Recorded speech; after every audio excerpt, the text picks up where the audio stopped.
It is Tuesday, April 17th. I had to look just to make sure. This is Guy's Daily Drive. You know, if I keep doing this like this, I'll be doing this every day.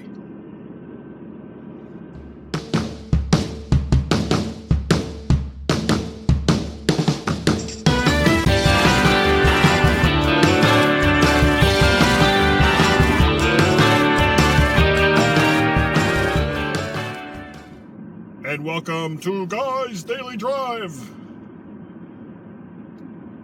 You know, I have done one like every single day since last Sunday. So 3 days in a row I've done Guy's Daily Drive. Just lately I've had a few more things to say. You know, not like anything I'm saying is of huge importance, but you know, if I have something to say, I'm going to record one of these. Turning the Kia Soul back in today, I think it's been pretty successful. We've took the car on a somewhat abbreviated long-distance trip, and that was fun. And drove it to my son Peter's house yesterday. My wife and I did, and had some stuff in the car that we were taking down to him. It did all of that with absolutely no problem. It took the stuff that we wanted to have on our trip last weekend. No problem. It did well on gas. It was comfortable, not as comfortable as the Ford Flex, or as the Ford Flex used to be. As it's gotten older, it's become less comfortable. But again, this is a much smaller car, and I think something like this, and I still haven't made up my mind, will do quite nicely for me as I get closer and closer to making a final decision. One thing that I didn't mention, and it surprises me that I didn't mention this, because it's an Apple thing. This is the first car that I've driven that had CarPlay. Now, if you don't know what CarPlay is, it's an application that's built into the in-car infotainment system. There's an Android version of it, and I believe this car offers the interface for both of them. And what it basically is you take your phone, and we'll talk about this in slightly more generic terms, Android Auto and Apple's CarPlay, and what they're intended to do are similar. Their implementation of it in both cases are different, but it's meant to do basically the same thing, and it act as an interface for your phone, or from your phone to your car stereo, so that you can do on a larger screen than you would with your phone some of the things that you use a phone to do while driving. Now, in my case, I use the GPS and turn-by-turn directions quite a bit. So, in that particular case, you take out your phone, you select your destination, you plug it in, you arrange it in some way so that it's, visible for you to be able to see it. And then you go off and you do your thing. And it also, of course, GPS apps in general, if you don't have it plugged into power in your car, will drain your battery like in nothing flat, because it uses all kinds of different things in your phone that suck the power down.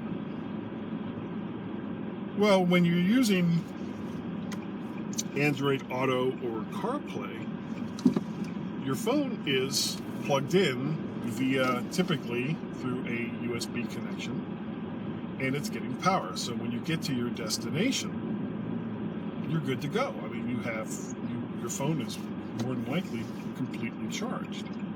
So, yay. Hold on a second. There we go. So that's a win-win. And it's I haven't tried Android Auto, but I just tried CarPlay, and there are things about it that I like very much. As far as navigation goes, that works really, really well. Hold on. Gotta go. That works really, really well. Voice control. You can basically say, oh, I want to go here, I want to go there. And in every case where I tried it, with the exception of Antietam, I basically said I wanted to go to Antietam, and it had no idea what it was I was talking about. Where I was trying to get to was the Antietam National Park. And once I actually said that, once I said Antietam National Park, it worked fine. It did exactly, told me exactly where to go. So, but as far as music and, music and everything else that I do with the phone calls, messaging, it all worked just how I wanted it to work. So I was very impressed. And CarPlay, I think, adds quite a lot of value to your driving experience. Plus, of course, that also means that you don't have to mess around with car mounts and all the rest of that. Now, on the downside, and there is a downside, with CarPlay, and again, I can't speak about Android Auto, but with CarPlay, there are a limited number of apps. Still trying to get over yesterday. Limited number of apps that you can use, and there are certain apps that I like that you can't get to come up on the screen. Like, I like the navigation app Waze because it shows problems in the highway ahead of you, shows, let you know about traffic, and let you know about stalled cars on either side, and let you know about police that are, shooting radar or whatever that are ahead of you. And it's a great app. I really, really like using it, but can't use it with CarPlay. So when we were using it on this trip, I, of course, was using Apple Maps, which is a perfectly competent navigation program.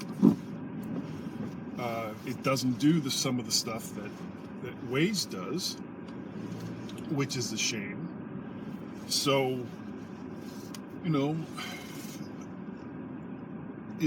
but at the same time, that doesn't mean it's a fail. It just means that it's not able to do one thing, or in this particular case, there could be several different apps that I wanted it to do.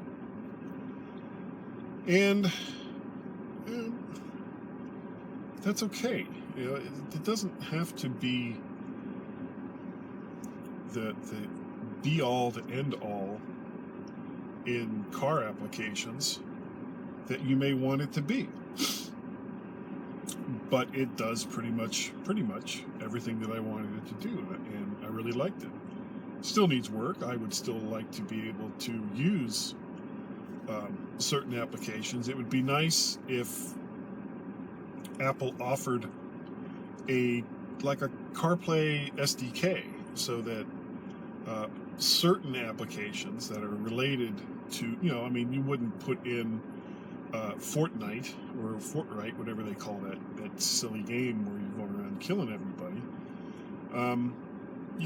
You wouldn't want to make that available to be in your car while you're driving down the road. But if it is things that are related, if it's things that are related to driving, then sure, make an SDK for it. Apple still pretty much has control. So that's been my experience with this Kia Soul and Apple CarPlay. It's been a nice experience, and I've been quite impressed with how well it's worked. So, as I'm still looking at various vehicles, whether or not it has CarPlay or has it available will be one of the things that I'm looking at. Now, you can, of course, go and buy a separate head unit that will have CarPlay built in. But if I'm already spending, thousands of dollars on a car, I don't want to have to go out and spend another $300 to $800, depending on installation costs, for a stereo for the car that I just bought. That's the way I feel about it. Your mileage may vary.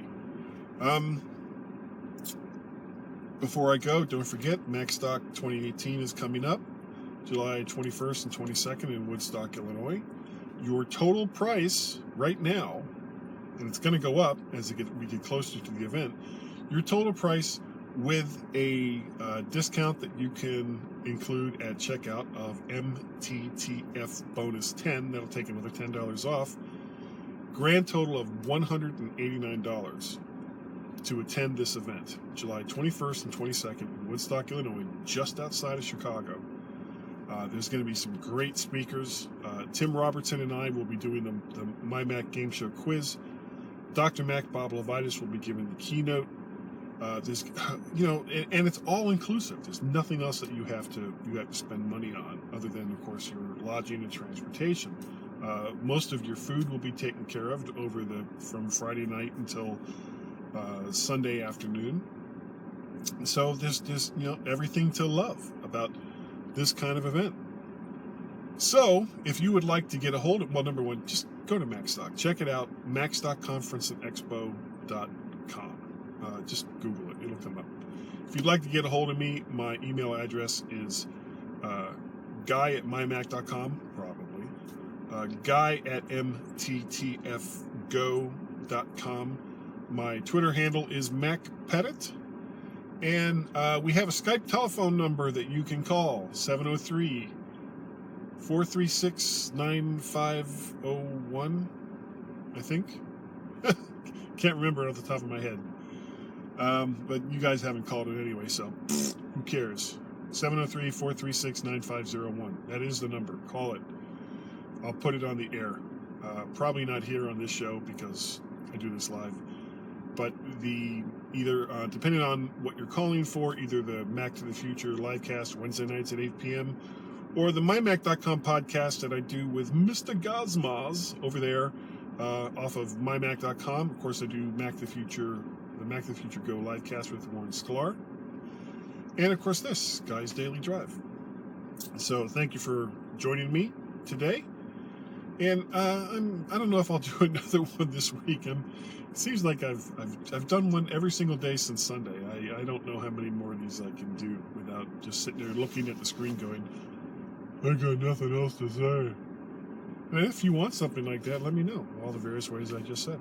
So thanks for watching. We'll catch you next time on Guy's Daily Drive.